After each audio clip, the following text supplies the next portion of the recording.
জুলাই গণ অভ্যুত্থানের সময় পুলিশের গুলিতে সবচেয়ে বেশি মৃত্যু হয়েছে রাজধানী ঢাকায়। এর মধ্যে যাত্রাবাড়ি, উত্তরা, মিরপুর, মোহাম্মদপুর ও রামপুরা, শুধু এই 5 এলাকাতেই নিহত হয়েছেন অন্তত 324 জন। প্রাণহানির এই চিত্রই বলে দিচ্ছে গণ অভ্যুত্থানের সময় রাজধানীর পরিস্থিতি কতটা ভয়ঙ্কর ছিল। প্রথম আলোর হিসাব অনুযায়ী গত বছরের 16 জুলাই থেকে 5 আগস্ট পর্যন্ত 21 দিনে রাজধানীর বিভিন্ন এলাকায় নিহত হয়েছেন কমপক্ষে 426 জন। গণঅভ্যুত্থানের পুরোটা সময় রাজধানীর বিভিন্ন এলাকায় আইনশৃঙ্খলা রক্ষাকারী বাহিনীর সদস্যরা আক্রমণাত্মক ছিলেন।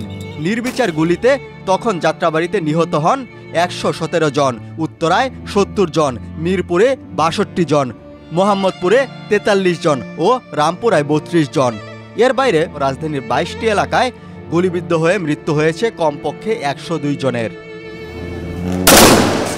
রাজধানীর বাইরে সাভার, চট্টগ্রাম, নরসিংদী, ফেনী ও রংপুরে ছাত্র জনতার আন্দোলনে ব্যাপক মাত্রায় বল প্রয়োগ করা হয়েছিল।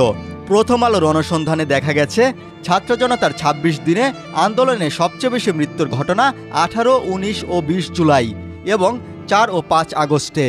এর মধ্যে 18 জুলাই 53 জন, 19 জুলাই 177 জন, 20 জুলাই 65 জন, 4 আগস্ট 108 জন এবং 5 আগস্ট 344 জনের মৃত্যু হয়েছে।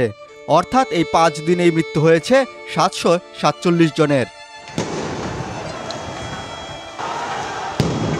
সরকারি গ্যাজেট অনুযায়ী এখন পর্যন্ত জুলাই গণঅভ্যুত্থানে শহীদ হয়েছেন 844 জন। এর মধ্যে 802 জনের বিষয়ে সুনির্দিষ্ট তথ্য সংগ্রহ করেছে প্রথম আলো।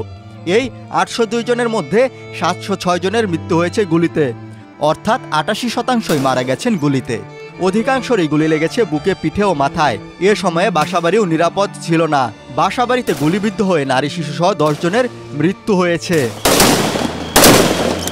গত বছরের জুলাই আগস্ট ছাত্র জনতার আন্দোলন দমনে পুলিশ, র্যাব ও বিজিবি প্রাণঘাতী অস্ত্র ব্যবহার করেছিল, যা জাতিসংঘের মানবতা বিষয়ক হাই কমিশনারের দপ্তরের প্রতিবেদনে উঠে এসেছে। পুলিশের পাশাপাশি রাজধানীর দেশের বিভিন্ন এলাকায় আওয়ামী লীগের বিভিন্ন সহযোগী ও ভাতৃপ্রতিম সংগঠনের অনেক নেতাকর্মীকে গুলি করতে দেখা গেছে। জাতিসংঘের মানবাধিকার বিষয়ক হাই কমিশনারের দপ্তরের তথ্য অনুসন্ধান প্রতিবেদন প্রকাশ করা হয় গত ফেব্রুয়ারি মাসে। এই প্রতিবেদনে উঠে এসেছে, শেখ হাসিনার সরকার ক্রমাগত নৃশংস পদক্ষেপ নিয়ে পদ্ধতিগতভাবে বিক্ষোভ দমনের চেষ্টা করেছিল।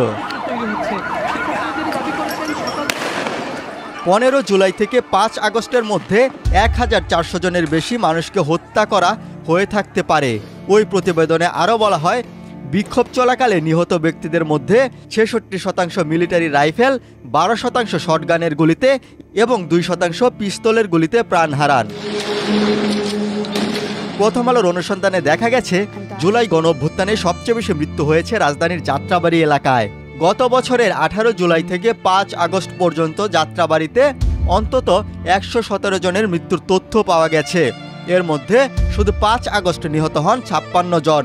এছাড়া 19 জুলাই 19 জন এবং 20 জুলাই 15 জনের মৃত্যু হয়। গত বছরের 18 জুলাই থেকে যাত্রাবাড়ি এলাকা অচল করে দেন আন্দোলনকারীরা। 21 জুলাই পর্যন্ত টানা 4 দিন এবং 4 ও 5 আগস্ট যাত্রাবাড়ি থানার সামনে থেকে শুরু করে কাজলা, শনিরাখড়া, নারায়ণগঞ্জের সাইনবোর্ড পর্যন্ত চট্টগ্রাম মহাসড়ক দখলে ছিল আন্দোলনকারীদের। গত বছরের 18 জুলাই থেকে 5 আগস্ট পর্যন্ত রাজধানীর উত্তরায় নিহত হন 70 জন। এর মধ্যে 19 জুলাই 16 জন এবং 5 আগস্ট 32 জন নিহত হন।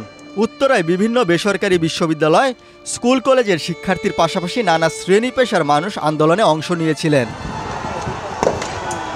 মিরপুর, মোহাম্মদপুর ও রামপুরায় ছাত্র জনতার আন্দোলন দমনে আইনশৃঙ্খলা রক্ষাকারী বাহিনীর পাশাপাশি আওয়ামী লীগের অনেক নেতাকর্মী অস্ত্র হাতে মাঠে নেমেছিলেন।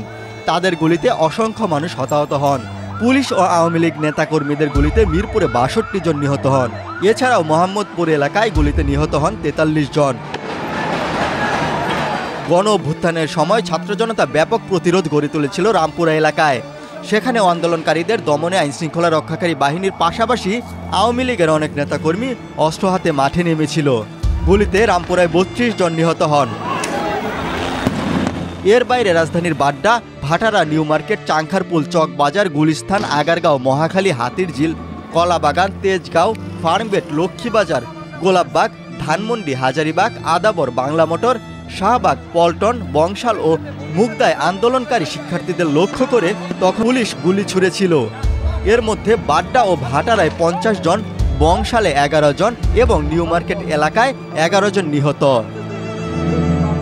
এর বাইরে গণঅভ্যুত্থানের সময় নিহত অনেককে বেওয়ারিশ হিসেবে দাফন করা হয়।